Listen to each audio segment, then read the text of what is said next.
Again, on the National Housing and Construction Company Limited, we're proposing that we purchase the shares that were allocated to Libya worth 309 billion, so that Uganda has 100% shareholding of National Housing and Construction Company Limited.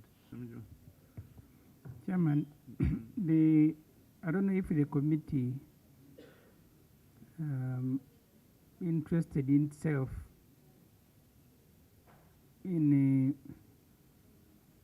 establishing the problems in national housing, because the question that Honorable Mara is asking, the Libyans were just given shares because they helped President Museveni when he was in Ruwero.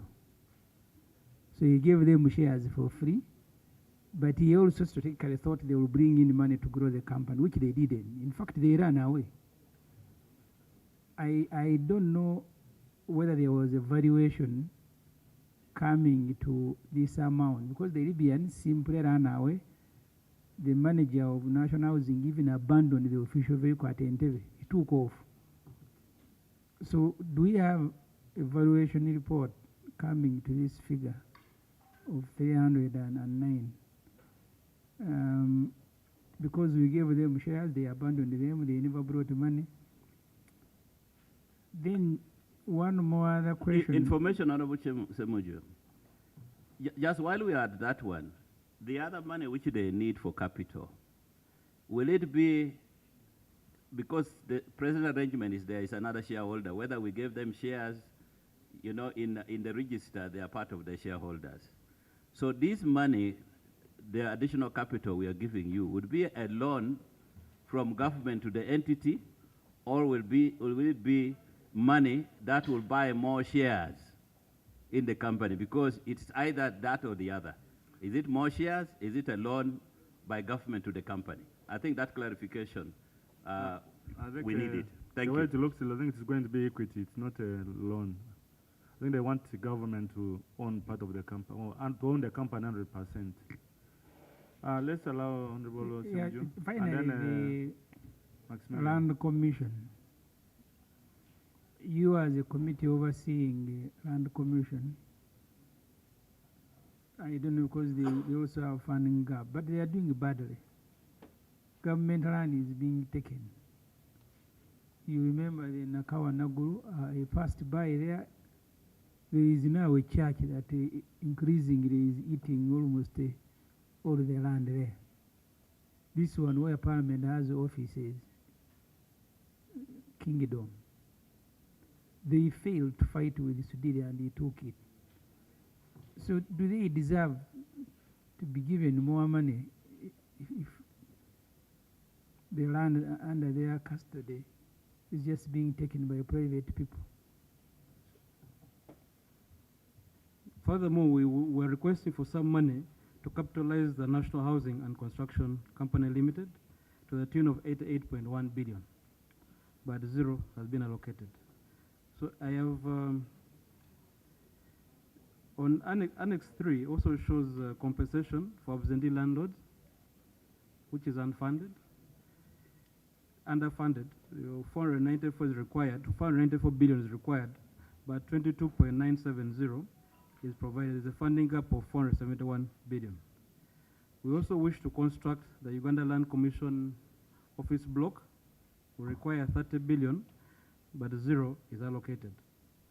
We wish to do more on subdivision surveys, processing titles to the occupants and sensitization. 90 billion has been allocated, but only 3.5. 90 billion is required, but only 3.5 is provided. There's a funding gap of 86.5 billion. There are also court cases that have been verified. They've been certified and verified. We require 29.686 billion, but only 400 million has been provided. Now these are cases that cannot now proceed to appeal. Like they've been concluded and certified. There's a funding gap of 29.286 billion.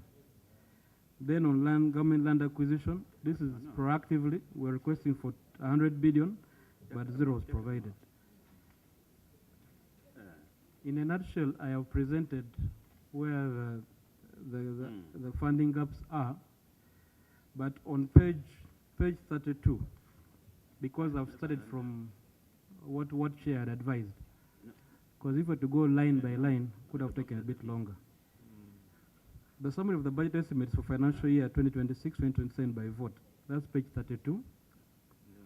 The Ministry of Lands, Housing and Urban Development, its recurrent expenditure in billions is 112 billion 489 million 148,000.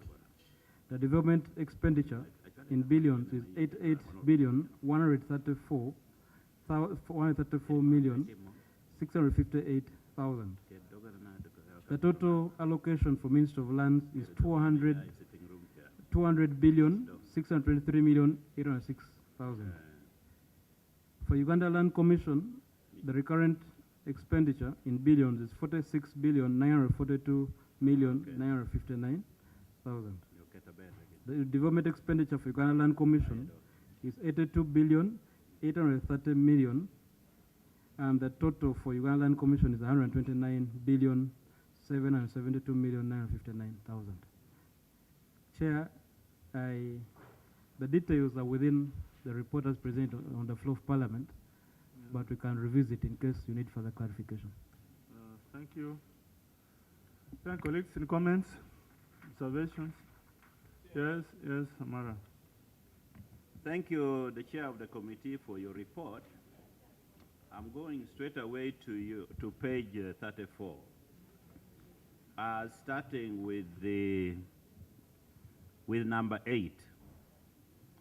I think titling of land across the country is something that we should encourage, because of the way land grabbers have moved and taking the land of the vulnerable. If we could have people in Acholi, in West Nile, in Lango, I think most of the land in Buganda are titled, we should be able to help the communities to title their land, which the minister has been doing so well.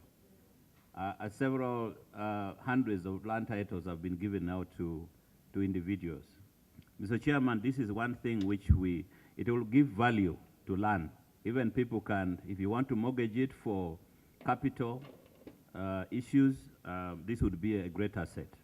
So I would want to recommend that the committee should look for additional money to do this.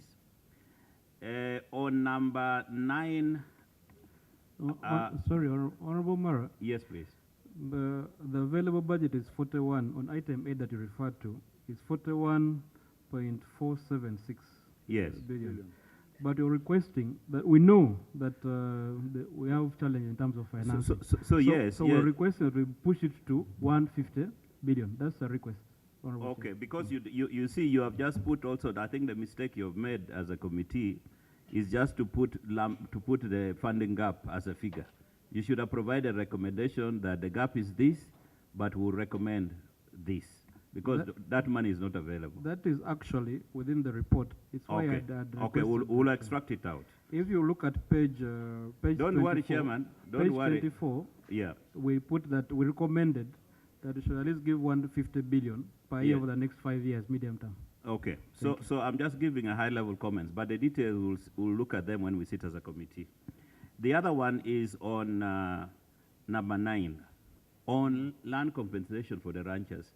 Mr. Chairman, you are aware we have been in this committee. This ranchers thing has never died out. We have been giving money year on year. We don't know which ranchers are still remaining.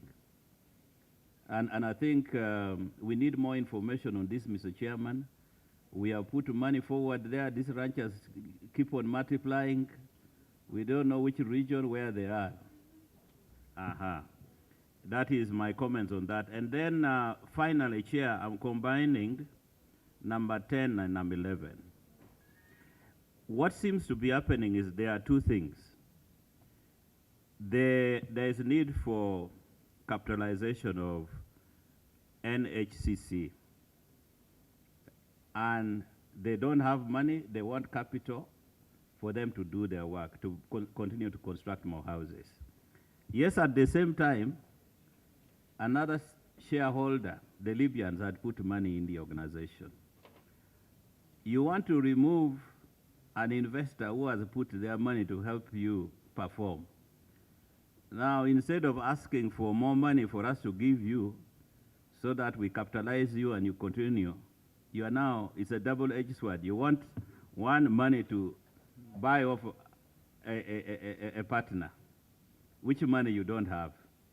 And yet you're also angry for capital. You are saying we should give you more money to expand. That is understandable. But the idea of buying off a partner, what is the benefit? If you are making enough money as an organization, you will say, we have made enough profit. As government, part of our dividend, we want to use it to buy off the partner. So instead of paying us as a part of the dividend payout, we are going to pay off the partner, the investor partner. But now you still want money to buy off the guy, you don't have the capital for expansion. So you either choose one or the other. I don't think we can have both because of lack of capital. I submit, Mr. Chair.